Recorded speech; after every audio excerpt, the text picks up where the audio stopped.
Okay, we continue then with our review of probability theory and random variables, which we started last time. And if you recollect, may I have your attention please. If you recollect, we had discussed the concept of a probability distribution function of a random variable and just introduced the concept of the density function of random variable, which was defined to be the derivative of the distribution function.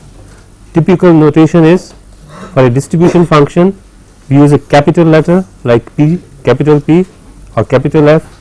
For a probability density function we use a small letter, either small p or small f or something like that, right. So, it is typically more convenient to work with, and the definition implies, this definition implies that if you were to look at the probability of the event that the random variable x takes a value between small x and small x plus dx, then the value of that probability in terms of the density function would be px dx, that is the area under a vertical strip located around the point x having a width of dx, right, and it can have only non-negative values. That follows from the definition, because we earlier noticed that p of x is a non-decreasing function, the distribution function is a non-decreasing function, and therefore the derivative will never be negative, right. It can be 0 sometime, but it can never be negative. So, it therefore can have only non-negative values, the density function can have only non-negative values. Some of the other properties which immediately follow from the basic properties of the distribution function are, this is one, that is the, it has to be positive, the one which I just mentioned for all values of x. Secondly, the area under the density function will specify the probability that x lies between minus infinity to plus infinity, and that is a probability of a sure event, right. Therefore, it must be equal to 1, right.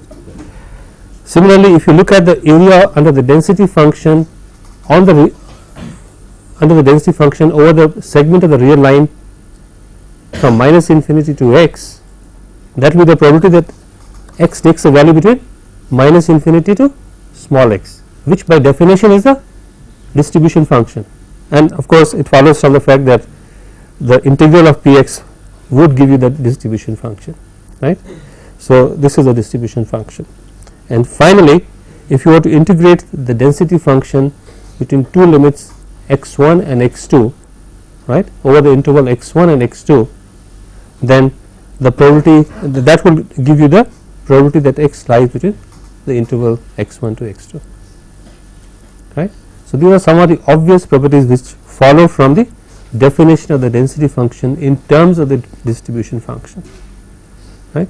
So, given the density function or the distribution function, we have a complete description of the random variable, or we have a complete description of the probabilities of various events which we may have to work with, because ultimately these probabilities will now be in terms of events that x lies in a certain interval, and I can find the probabilities of such events by just integrating the density function over a set of suitable intervals, right. So, if you were to look at the same examples which we discussed last time for various distribution functions, for such a distribution function, if you take the derivative, you may get something like this, right.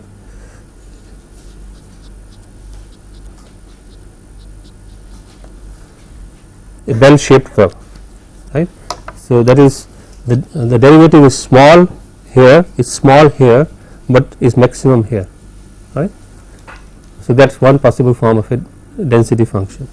For a curve like this which exists over a finite interval, you can have a density function like that. It could be something else, right. For a discrete random variable which we discussed last time, the density function would be, the derivative of this would be essentially impulses located at the points 0, a, b, c, etc., at which points the distribution function takes a jump, right. So, the density function in this case is contains a number of impulses located at those points which specify the values that the random variable x can take, right. obviously x can here take only values 0, a, b, c. It cannot take any value between 0 to a, between a to b, and so on and so forth, right. But the distribution function is a continuous function, the density function here is a discontinuous function. It is defined in terms of impulse functions only, okay. Right. Some of the most commonly encountered or used density functions. Another notation, when I write, because unfortunately they have the same initials, the probability distribution function and the probability density function, right. So, if I were to describe them in terms of initials, they will have the same initials, PDF. The convention is you use capital P, capital D, capital F for specifying or talking about a distribution function, and use small letters for talking about a density function. So, when I write small PDF in small letters, I am talking about a density function. If I write capital PDF, I am talking about a distribution function, and I hope by now the difference between these two is clear to all of you. So, some of the most commonly used density functions are these. This one, this bell shaped density function, is the so called very famous and the most commonly encountered distribution function or density function is the Gaussian density function, named after the mathematician Gauss, right. Mathematically it is given by this expression, P of x is 1 by root 2 pi sigma, sigma is a parameter, e to the power minus x bar, x bar is another parameter, right, upon whole square divided by 2 sigma square, right. So, this density function has two parameters, namely the parameter sigma and the parameter x bar. These are constants of the density function, right, and it has this shape. We will talk about why this is a very commonly used density function or commonly occurring density function in nature, right. There is a reason for it. Okay. The second example here is one which is known by the name of a Rayleigh density function. It can be derived from the Gaussian density function, that is, if you perform a certain nonlinear transformation on the random variable x here, you get a random variable which has a Rayleigh distribution, right. The nonlinear transformation being y is equal to square root of x square or something like this, basically y is equal to x square kind of thing. So, here the density function exists only for positive values of x, as you can see. For negative values of x, the density function is 0, whereas the Gaussian density function was a symmetrical density function. It had probabilities, in this case the random variable x could take either negative values or positive values with more or less a symmetrical distribution, right. In this case the random variable can never take negative values, right. Another example is an exponential distribution function which looks like this, right. This is often used to model queues, the waiting times in queues, that you encounter in many problems, like in computer networks, or when you go to a bank and you have to be serviced, right. So, wherever you have a queue, random, where people are arriving and leaving at random, right, the appropriate model for the amount of waiting time that you will have to stand in the queue is typically described by an exponential density function. The Gaussian model is extensively used to model noise in communication systems, right. The Rayleigh density function also, as I said, can be derived from the Gaussian density function, and therefore is extensively associated with wherever you have to deal with Gaussian density functions and its nonlinear transformations. As you can see, all these density functions in a way imply some a priori knowledge that is associated. By assuming that the density function is like this, for example, you are saying that there is a large probability that the random variable will take values in this interval, because the probability of x lies in, let's specify some arbitrary interval. Suppose I look at this. So, the area under this curve in this interval will specify the probability that x lies between this x1 and x2, right. So, by the shape of this density function, the kind of assumption that is implied, the kind of model that is implied is that x will mostly take values in the neighborhood of 0, right, around the neighborhood of 0.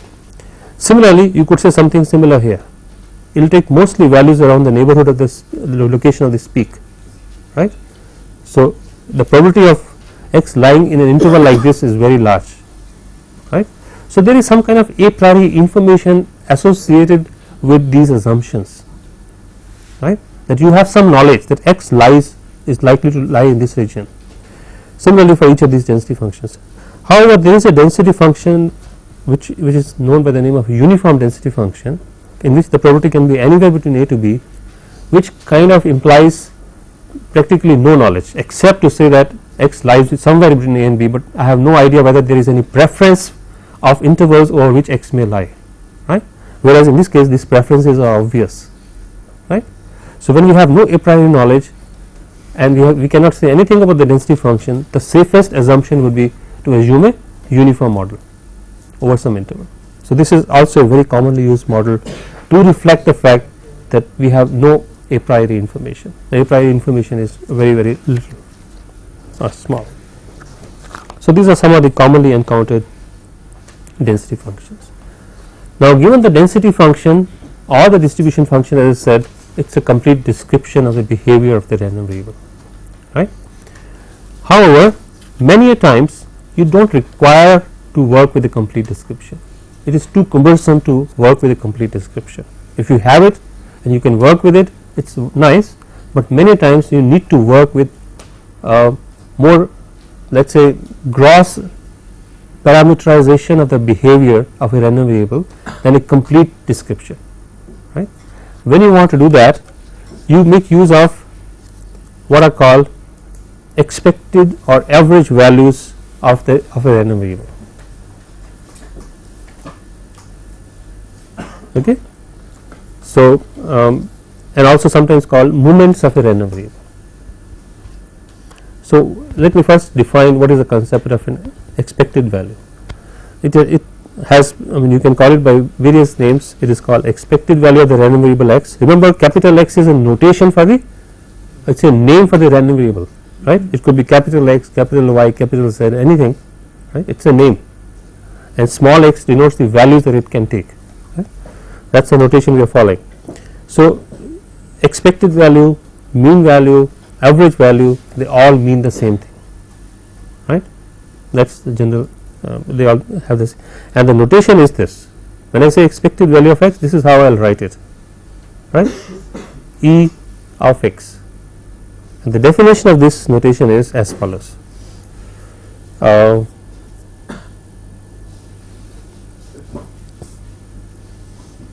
Basically what you are saying is, suppose it is a discrete random variable, then it can, the sample point contains only a discrete set of points, finite or infinite number of discrete points. The ith point s sub I has a certain value x of s sub I associated with it, right. It has a probability pi. So, you multiply the ith value of the random variable with the probability of occurrence of that random variable and sum it over all possible sample points, right, and that is the average value of the random variable x. If it is a continuous random variable, you do the same thing, you multiply the value x with the probability density function of the random variable at that point and integrate the thing over minus infinity to infinity, right. So, this is for continuous random variables. That is the definition for discrete random variables. This is the definition for continuous random variables. And the implication, the meaning of this is, when I say this is the expected value of x or this is the average value of x, what it really implies is, it is this value that you will compute from either this or this formula that you are likely to see most often if you conduct the experiment a very large number of times, right. If you perform the experiment a large number of times and keep a record of all the values that you get of the random variable x, right, you will find that the mean value is the one which occurs most often, right. So, on an average, therefore, we say that it has the maximum value, right. So, typically, for example, this is obvious from some of these density functions, the probability that in fact, in this particular case the mean value will turn out to be 0, because the random variable peaks at 0. So, you will find if you were to perform this experiment a large number of times, right, that this value occurs most often. Alternatively, if you were to do the averaging in the standard arithmetic sense of averaging, right, that is, what do? You just observe the various values x1, x2, x3 and sum them up and divide by the number of observations, right, that value will turn out to be 0. Okay. So, these two definitions are mutually compatible, consistent. This definition and the normally when you talk about averaging, the concept that you have is that of a sample average, right. You understand what I mean by a sample average? What you mean by a sample average is, if you have a random variable x and it takes you observe the values x1 and then x2 and then x3, right, and suppose you make n observations, right, the sample average is simply this divided by n, and this, if you take the limit as n tends to infinity, can be shown to be equal to the expected value of x, right, very easy. I am sure you already know this, so I will not go into the proof of this, but that is something that we need to understand, that the sample average will also converge to the expected value, which is defined in terms of the probability density function. All right. So, we will leave it at that. Now, we can generalize this notion of an average to define the average value not of the random variable x itself, but the average value of any function of x, right. It will have the same definition, except that the variable x here gets replaced with the function f of x. So, that is the average value or expected value of f of x, right. Now, this is a very general definition of the expected value of any function of x. This becomes a special case of this, where f of x is equal to x. In general, when f of x is equal to x to the power n, that is a case of very special importance, where n is any arbitrary integer. We come up with what is called expected value of x of n, right, isn't it? F of x becomes expected value of x of n, and that is the meaning, and that is defined to be the nth moment of the random variable x. So, in this sense, the expected value that I defined here becomes the first moment, because here n is equal to 1, right. If I take n equal to 2, I get the second moment. If I take n equal to 3, I get the third moment, and so on and so forth, right.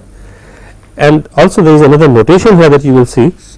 We will use these two notations interchangeably, either write expected value of x of n, x to the power n like this, e of x to the power n, or simply put a bar over x to the power n. So, this bar operation, this bar notation and this e notation, they both would imply the averaging operation, the expectation operation. The implication of both of this is the same, right. So, this is sometimes written for short. So, for example, the mean value as I defined here would be x bar. The x square bar would be the so called mean square value. These are special names for special moments, right. So, when you take n equal to 2, the corresponding expected value of x square is called the mean square value, because it is the average of the square of the random variable, right. So, we call it the mean square value. Sometimes it is also called average power of the random variable, just a matter of terminology. The square root of the mean square of the mean square value is called the obviously the RMS value or the effective value, right. Sometimes it is also called the standard deviation, but that is for the case of central movements, not for non-central movements. So, this is the notion of moments of a random variable. So, what we have discussed here is the fact that I can characterize a random variable also in terms of its moments, right. Now, what is the implication of all this? If you remember, the context in which I discussed this was the following. sometimes we do not require a complete description of the random variable. A complete description would require to know the density function or the distribution functions. Many times it is sufficient for me to characterize, for example, the behavior of a random quantity by just asking, okay, what is the average value, right. For example, I may not be interested in what is the detailed distribution of the marks of this class.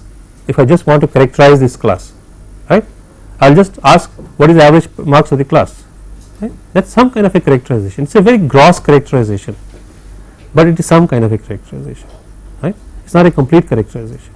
Similarly, I could ask for the mean square value of the marks or whatever. So, that is another characterization. So, these are all gross characterizations of the behavior of the random variable as against the precise characterization which would give you any kind of detailed information that you want, which is present in the density function or the distribution function. Is that clear? Good. So, that is the advantage of working with random variables, movements. Now, as against movements of the type that I described just now, we have another type of movements where the function f of x is taken to be x minus x bar to the power n. That is, from the random variable x, you first subtract x bar, and what is x bar? The average value. From x, you are subtracting out its average value, then raising it to the power n and finding the average value of that. Okay. This is called the nth central movement as against expected value of x to the power n, which therefore becomes a non-central movement. In a way, this is a movement about the mean, that is a movement about the origin, right. The non-central movement is a movement about the origin, irrespective of what kind of distribution function you have, whereas the central movement is a movement about the mean. It is something like the central moment of inertia and the non-central moment of inertia that you might have read in mechanics, right, very similar to that. So, that is by definition integral of x minus x bar, this will be capital X bar to the power n p of x dx. You understand that this, when I say x bar, the implication is that you write capital X. We are talking about the average value of the random variable whose name is x, right, whereas the variable of integration is small x. Please remember that. So, capital X is a name, capital X bar is a value, it is a mean value, right. So, please try to understand this notation. Now, immediately it follows that the first central movement would obviously be equal to 0, is not it, because it will be expected value of x minus expected value of a constant, which will be equal to the constant itself. So, this will turn out to be x bar minus x bar, which is equal to 0. So, the first central movement will always be 0. For n equal to 2, the resulting central movement is denoted usually by the notation sigma square, right, and it is a measure of the average spread of the random variable around the mean value, right, and it has a name, it is called the variance of the random variable. So, I have introduced a few names now: the average value, the mean square value, the variance, etc. These are special movements, right. The general movement is a movement of the type expected value of x to the power n or expected value of x minus x bar to the power n, right.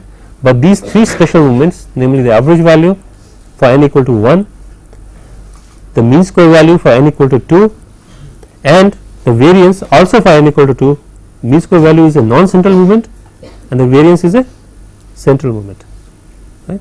These are of special significance and are very extensively used in the description of the gross description of the random variables. So, when I want to have a gross description, sometimes I am quite satisfied to know what is the average value and what is the variance, or what is the average value and what is the mean square value. Any of these two usually enough for a gross description. If I want a detailed description, I need to know the density function. Remember, these gross descriptions can be generated without knowing the density function. If you remember remember this result, right. For example, this is a gross description of x bar, because I know that if I conduct the experiment a very large number of times, then the value of the sample average will be precisely x bar, right. So, I can simply perform the experiment a large number of times and compute this, and that will give me an estimate of the average value. So, I do not need to know the density function to find this. To find the density function experimentally is a much more cumbersome job, right, much more difficult job than to just find the average value. That is why one often works with average descriptions rather than complete descriptions. But of course, in some instances you must have the complete description, either from physical considerations or based on experimental measurements. Okay. The next point that I would like to make is the nature of this operator E that I have introduced just now, right. This operator which we define like this, you can think of this as an operator which operates on the random variable x, right, and this is how it operates. To perform the operation, I need to know the density function of the random variable and carry out this operation, right. So, you can think of E of x as a operator. Now, it is obvious that since this operator is defined in terms of an integral like this, it will be a linear operator, in the sense that if I were to take the expected value of x1 plus x2 plus xm, where all these are different random variables, then this will be obviously equal to expected value of x1 plus expected value of x2 plus expected value of xm, right. This is obvious from here, right. If you were to write this as it can be rigorously proved, I think I will not go into the details. If you were to write that as x1 plus x2 plus xn, and then you will have to multiply not with p of x, but what is called a joint density function of all these random variables. It can be shown that it will reduce to equivalently this operation, right. So, at the moment I will just mention it, it will become more and more clear as you solve some problems. Also, it is very easy to check that the variance sigma square can be expressed in terms of the mean square value and the average value, very simple, by using the linearity property of this operator. For example, variance by definition is expected value of x minus x bar square, right. So, you can write this as, expand this as x square minus 2x into x bar plus x bar square. The expected value of x square is the mean square value, the first term. The second term will become equal to minus 2 x bar square, and the third term is already x bar square. So, the second term and the third term will together produce minus x bar square. So, if I know the mean square value and if I know the average value, I know the variance, or if I know the variance and the mean value, I know the mean square value, etc. Here is a very simple example of a uniform distribution, a random variable having a uniform distribution between 20 and 40, that is x lies between 20 and 40 with equal probability, right. So, what will be the height of this density function? You have to find the area and normalize it with the area. I mean, basically we have to make the area equal to 1, right. So, obviously the height will be 1 by 20. So, that is the description of the density function. It is 0 for x lying between minus infinity and 20, it is 1 by 20 between 20 and 40, and 0 from 40 onwards. If I were to compute x bar based on this, this is what you will have, integral of this from 20 to 40, the value will turn out to be 30, which is obvious, it has to be the center of this distribution function, right. The value of the mean square of the random variable would be similarly 933.3, and the variance will turn out to be 33.3, and the square root of variance is sometimes also called the standard deviation, right. That will be of the order of 5 point something, right? 5.6 point, 5.7. Okay. Any questions at this point? These are concepts which you know, but I am quickly reviewing for your convenience. Okay. As I mentioned earlier, some time ago, a few minutes ago, one of the most commonly used models for randomness is Gaussianity. is the assumption that a random variable has a Gaussian distribution. When I say Gaussian distribution, what basically it implies is that the density function has a Gaussian shape, right. So, the typical statement would be the random variable x has a Gaussian density function, right, and we already seen what a Gaussian density function looks like. It is a bell shaped function, and we also know its mathematical characterization. As you remember, it is described completely by two parameters, which we called x bar and sigma. Now, it can be shown that if you take the mean value of this density function, it will turn out to be the parameter x bar, which we have used in this description, right. So, this x bar is nothing but the mean value of this density function. If the mean, for example, this may not be always peaking at 0, it may peak at some value which we are calling x bar, right. Also, the sigma value of sigma, the standard deviation, essentially is a description of the how wide this distribution density function is, whether it is narrow or whether it is wide. If sigma is large, that means the spread around the mean value is large. Sigma is small, it is a narrow function, and the spread around the mean value is small. So, this is a measure of the spread. As I said, this is a good model for many physical phenomena. What is the reason for that? The reason for that is a result which I am not going to go into discussion of, which those of you who did a course in probability theory probably know, is a result in statistics which is known by the name of central limit theorem. Have you heard of it?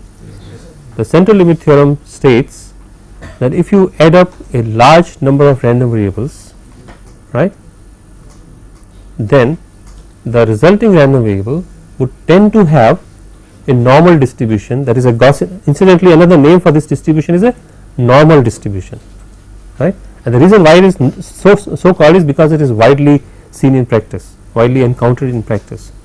So, the result says that if you add up a large number of random variables, irrespective of what the distribution originally is, the resulting random variable, which is the sum of all this, would tend to have a Gaussian distribution, right. This can be mathematically proved without any difficulty, right. So, I am not going to the proof of that, it is very easy, but that is not the scope of this review here. So, this is called the central limit theorem, right, or the strong law of large numbers. These are the various names by which it is known. Now, therefore, what is how does that imply that this will be the most commonly seen model in physical or many physical phenomena? It turns out that many physical phenomena have this nature, that what you observe is a gross observation. If you go into the details of that observation, it is composed of the outcomes of a large number of experiments, as if they were performed independently of each other. So, irrespective of how those experiments individually have their characterization, how those are statistically characterized, what you finally observe on the macro scale, on the large scale, is the sum total of a large number of minute effects, right. For example, take the noise that we talk about. What is the noise due to? It is due to random motion of electrons somewhere, right, either in a conductor or in an electronic device, and these electrons are flowing very randomly, their motion is random, right. So, the sum total of all this flow of electrons is what you observe as the average current, as the current, right. So, if you were to look at the current value, right, which is so many electrons flowing per second, really it is not one electron or two, the effect of one electron that you are seeing or effect of two electrons that you are seeing, you are looking at the sum total of a large number of. So, irrespective of the distribution of the actual flow of electrons, what you really observe is a Gaussian distribution, right. So, there is an average value, and if you were to look at around, you sometimes find that it is not constant, the current is not constant really. We may assume it is constant, the average value is constant, there is an average drift of electrons in one direction, average rate of flow of the electrons. But if you look at the minute effects, you will find that the actual current varies, because sometimes a larger number of electrons is flowing, sometimes a smaller number of electrons is flowing, and therefore, there is a variation, and that variation is what we call noise. Noise is nothing but these random perturbations about the mean. in this particular case. So, most noise that you really observe in electronic devices, which is the source of trouble for us in communication, arises from this kind of a principle, and therefore tends to have a Gaussian distribution, right. So, that is the reason, and this is true for not only this particular phenomenon, but many other physical phenomena in nature, and that is one of the reasons why Gaussian model is so popularly used in modeling many physical phenomena. Also, it turns out, besides a physical reasoning of the kind that I just given, mathematically also it is very convenient model to use, right. You can handle it mathematically very easily as compared to many other models, and particularly when you have to handle a large number of random variables rather than a single random variable. A very important property of a Gaussian random variable or Gaussian random variables is that if you add up a few Gaussian random variables, 1, 2 or 3, the result always will be Gaussian random variable. A linear combination of Gaussian random variables would produce a Gaussian random variable, right. What will the parameter of graph? That you will have to find, right. For example, the mean value of distribution, this Gaussian random variable and the variance would be different. You will have to find that out. You have to know the mean values of the individual. Whether you can directly add or not will depend on whether they are independent or dependent, right. The mean values will add, but the variances may not only add. By n. Sorry? Addition by n. No, not necessarily. That is when they are independent, right. If they are not independent, the variances will not add, because there will be cross terms which may have positive or negative values, right. So, we will look at maybe a few problems to take care of these issues. Now, the most interesting fact about a Gaussian random variable is its parameters are x bar and sigma, if you remember, sigma square, and x bar is the first moment and sigma square is the second moment. It can be completely therefore described if you know its first two moments, right. So, whereas for an arbitrary random variable, the first two moments would be just precisely that, two gross descriptions, right, the first order description and the second order description. For the case of Gaussian random variable, these two moments will also be complete descriptions, because if I know this, I know precisely the mathematical form of the distribution function in terms of these two, right. In general, to derive a complete description, namely the probability density function from the moments, is difficult, right. It is possible, but it is difficult, and in general it will require infinite number of moments, first order moment, second order moment. I need to know the moments of all orders, first, second, third, fourth, fifth, because then there is a series expansion which I can use to find the density function, right. Those of you who have done the course will know, but I require infinite number of moments to do that. For the case of a Gaussian density function, two moments are sufficient to describe it completely, right, namely the first and the second moments. So, it can be, these are some of the very useful and important properties of a Gaussian random variable which you should keep in mind and which we shall use extensively. Typically, the distribution function of a Gaussian random variable looks like that, which you already seen, right. That is the density function and that is the distribution function, the integral of this. Is it because the Gaussian distribution function is taking only two moments, the first and the second, we are approximating all the processes to be Gaussian? No, that is not the reason. That is a convenient thing that we have, right, but that is not the reason. The reason is, I already described to you that physical phenomena would tend to have this distribution, actually tend to have this distribution, because of the applicability of the central limit theorem. That is the reason. Okay. Okay. Now, the next thing we will quickly look at is the fact that sometimes, in fact many times, we need to handle more than one random variable at a time, right. Then how do we characterize things, how do we go about, right. So, how do we handle two or more random variables? Basically what we are saying is, these two random variables, they may be defined on the same probability space. Remember the probability concept of probability space? There is an experiment, there is the sample outcomes, and there is a space of events, and there is a probability measure defined on the space of events, right. But I can define random variables in many ways. It is a mapping from the sample space to the real line. I can define this mapping in many different ways, right. So, suppose I have 2 or more random variables, that is 2 or more different ways of defining this mapping, right, and I want to characterize these different random variables that I have together, right. Many a times you need to do that, right. So, when you want to handle 2 or more random variables, we can more or less extend all the notions that we discussed for a single random variable to handle this situation by making use of, I defined that yesterday, instead of joint probabilities we talk about joint probability distribution functions and the joint probability density functions, and this is how they are defined. The joint now the proper notation for this would be, for example, for Pxy, proper notation should be Pxy, because I am talking about 2 random variables x and y, right, comma xy, right. And what was the definition of Pxx, P sub x of x? Probability that x is less than or equal to small x, or that x lies between minus infinity to small x, right. So, the joint probability distribution function of x and y is the probability that x is less than or equal to small x and y is less than or equal to y, small y, right. So, it is a joint description of the behavior of x and y.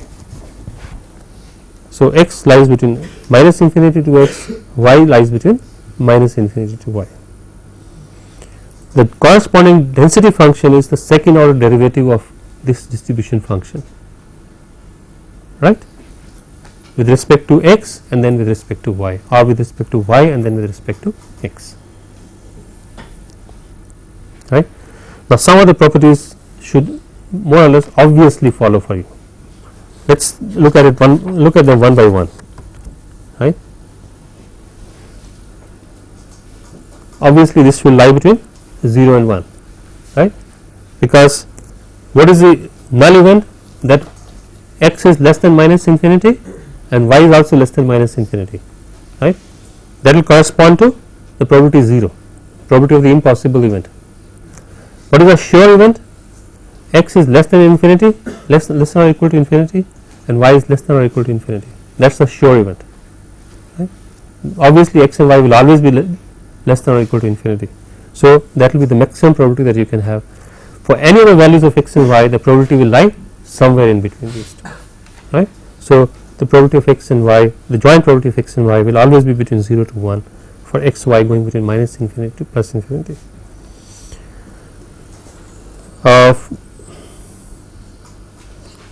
If I put one of them as equal to minus infinity, either x or y, right, what will it give?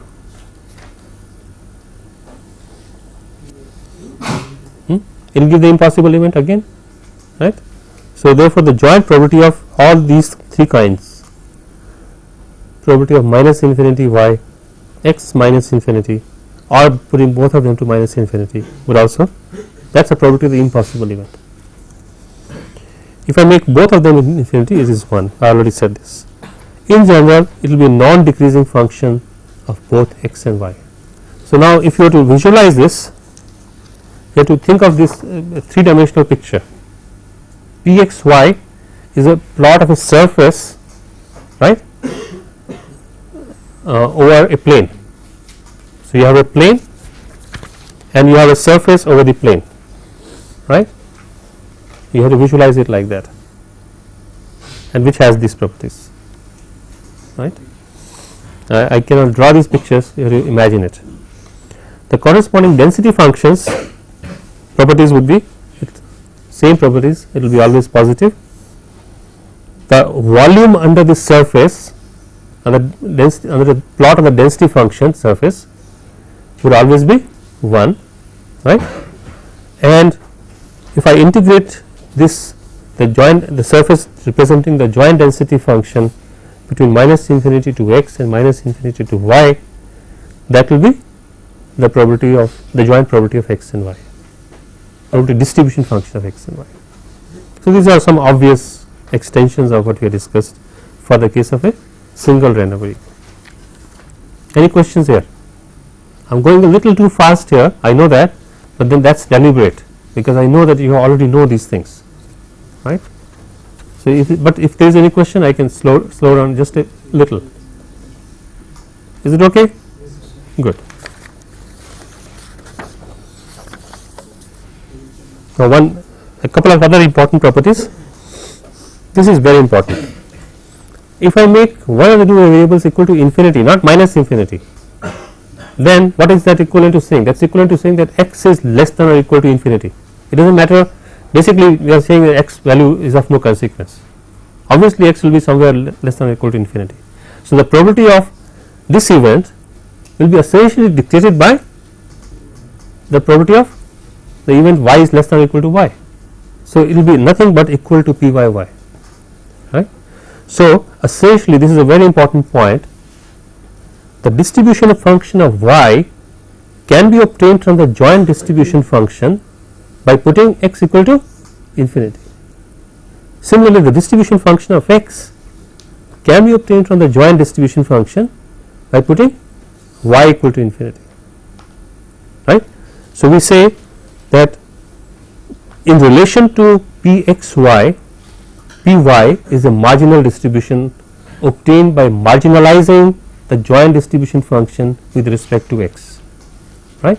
Similarly, px is a marginalized distribution function obtained from the joint distribution function of x and y, right. So, in relation to these joint distribution functions, pxx and pyy are called the marginal distribution functions. That is basically the interrelationship between these two than anything else. You can talk about these independent of the joint distribution function, but if you talk of these in relation to the joint distribution function, the relationship is expressed by using the word marginal. Okay? And this is the marginalization process in the density function domain, right. If I want to derive p of the density function of x from the joint density function of x and y, basically I have to allow y to take all values from minus infinity to plus infinity. So, I integrate the density function from minus infinity to plus infinity, the resulting will be the density function of x alone, and similarly for the density function of y. So, these are then marginal PDFs, marginal density functions obtained from the joint density functions. So, a joint density function would imply a marginal density function, that is a density function of x alone or of y alone, and similarly the distribution functions.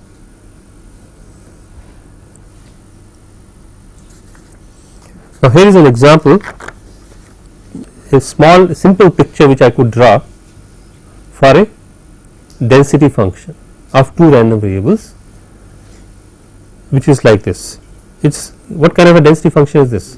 It is a uniform density function, right, where x lies anywhere between x1 and x2, y lies anywhere between y1 and y2, but it lies everywhere within this rectangle with the same probability, right.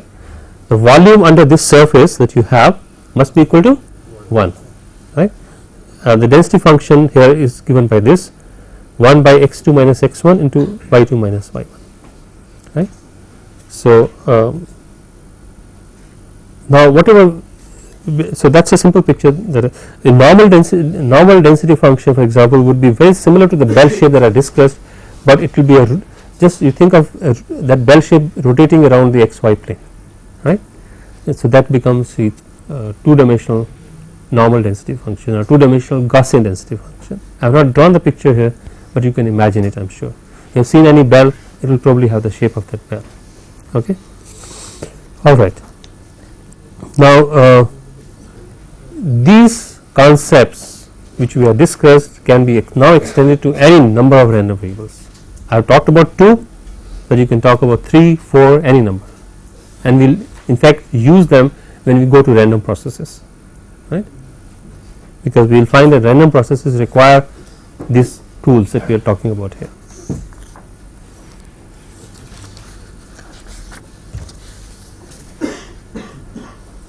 I think I will stop here and continue from here next time. Thank you very much.